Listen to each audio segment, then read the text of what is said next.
I am that living soul allowed to use that? Yes, I am that soul.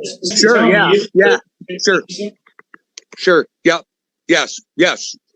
Are you David? I feel really coerced right now. Thank you, I appreciate that. I'm going to simply remove you from the hearing because I don't need to hear ridiculous. That is the person that I was given to use in this life.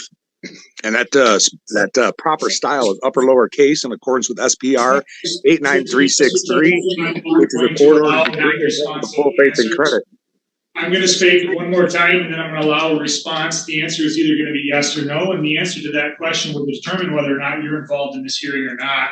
But I don't allow ridiculous comments to be made, and I don't allow litigants to control the method of this court proceeding. Instead, I ask simple identifying questions because I've just called a case, and the case is called Katrina Thompson versus David Thompson. If the answer to the question I'm about to ask is yes, you're going to be entitled to proceed and be heard in this case. If the answer to the question I'm about to answer is no, you're not associated with this case and you won't be able to be heard. So the answer to the question is, are you David Glenn Thompson?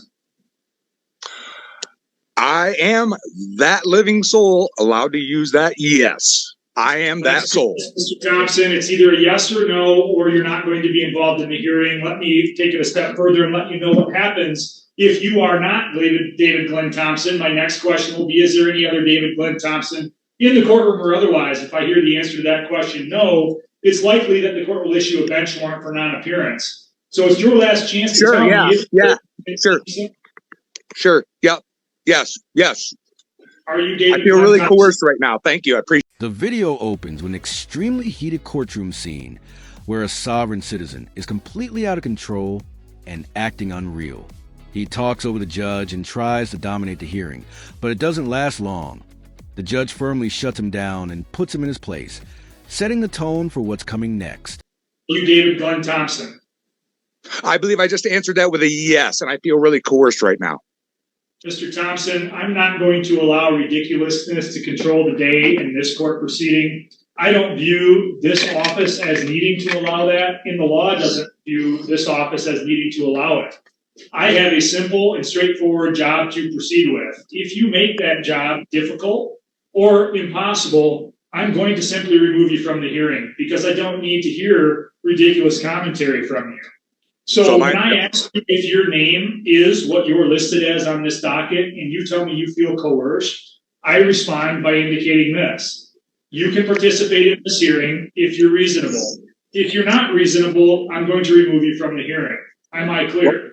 Well, I do apologize. You're very clear. I'm just trying to correct errors upon your record.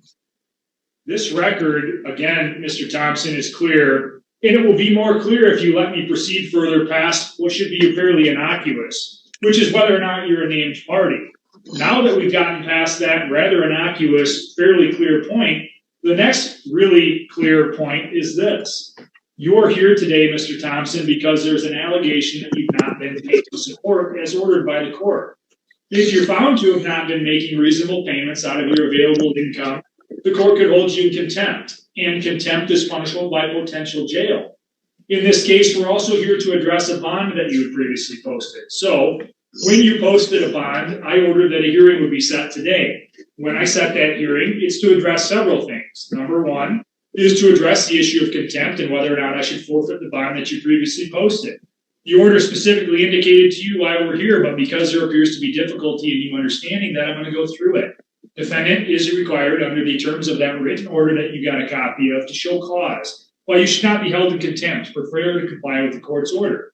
If you fail to appear, you can be found in contempt and a bench warrant can be issued. If contempt is found, the court can apply any enforcement remedy allowed under the law.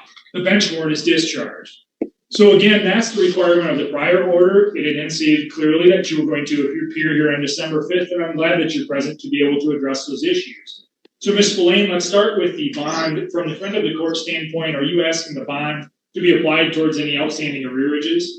Yes, sir, we are. Mr. Thompson, did you hear the suggestion by the friend of the court?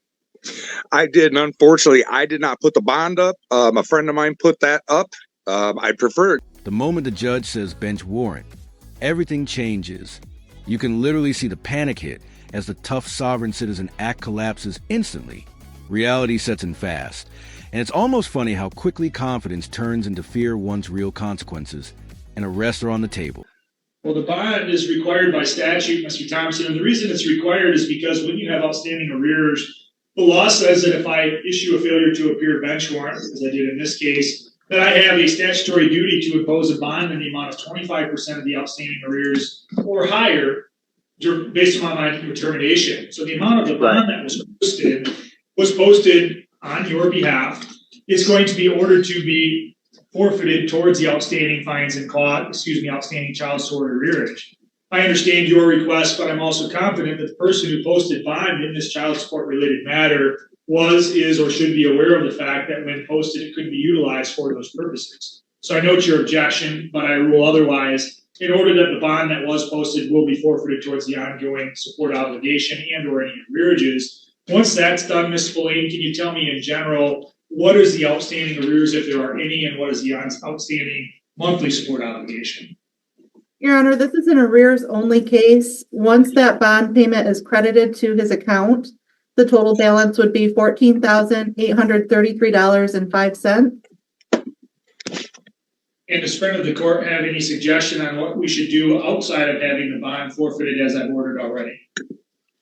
We would like to refer the defendant to the referee to monitor payments going forward. Mr. Thompson, did you wish to be heard on that suggestion by the friend of the court?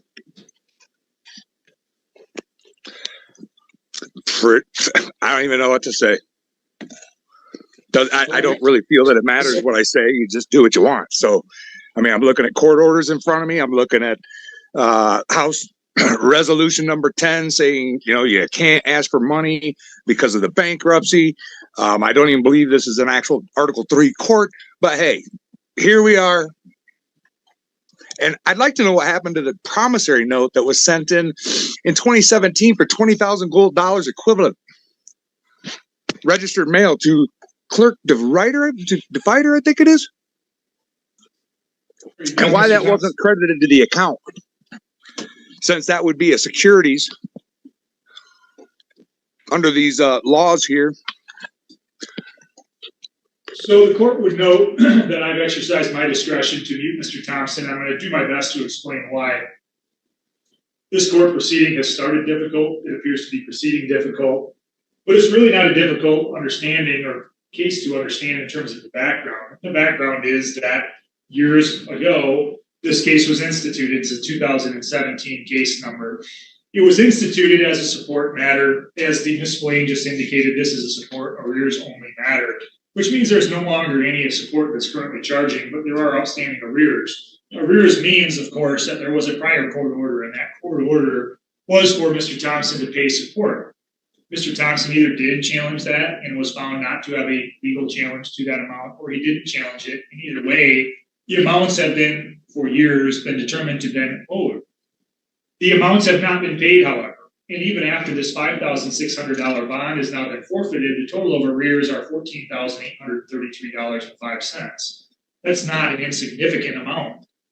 When pressed on that issue or questioned if he wanted to be heard, rather than be heard on what the friend of the court issued, which is a fairly, I would say, insignificant request to have the payments going forward monitored through a referee process, Mr. Thompson chose instead to bring up things that have nothing to do with this case. For example, I think, rather oddball claim that this is not an Article 3 court, or things referencing a surety contract, or other words that, although they seem quasi-legal, don't vary. At this point, that bond money is gone for good. Whoever loaned it to him will never see it again. The idea of a sovereign citizen using real money is ironic enough, but watch him argue that laws don't apply to him while begging the system for mercy is peak contradiction, especially with a pointless all-caps name. And so the court is left with the suggestion of the friend of the court on what appears to be a fairly innocuous arrears-only matter, and I keep saying fairly innocuous to the court. This is not a difficult factual determination. It's not a difficult legal determination. An order was apparently in place. It ordered Mr. Thompson to pay. He's not done so. Arrears are in the nature of almost $15,000 after the bond was applied, and yet there's claims about promissory notes, and other words that I've heard but don't understand how they have any relationship to this case. And I'm quite confident on the record that's been made so far, if I allowed Mr. Thompson to be heard further, I would become more confused, not less. And so it's important for me to note that every opportunity is given to litigants to be heard. Those limitations, some limitations on that right to be heard, are present in this case. And that is, I allow litigants to be heard if it's responsive to the question set forth. If it's not responsive or relevant to the question set forth, I don't find it helpful. And I wouldn't find it helpful if the friend of the court offered things that weren't relevant to the issues at hand either.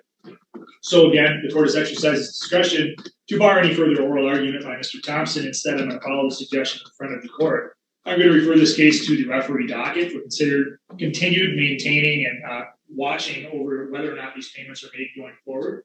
I will, of course, maintain jurisdiction over this court, over this case. I'm simply referring this case to the referee for further proceedings, and I'll also sign that order once it's presented by the friend of the court, ordering that the bond that was posted on Mr. Thompson's behalf is forfeited towards the outstanding arrears only in this matter. Do you have any questions, Ms. Boyd, on this case? No, sir. Now he's waving around another mystery paper, probably claiming the court lacks jurisdiction or isn't a real court. These recycled arguments never work, no matter how confident he sounds. You don't get to opt out of the law just because you don't like it, and the judge makes that very clear.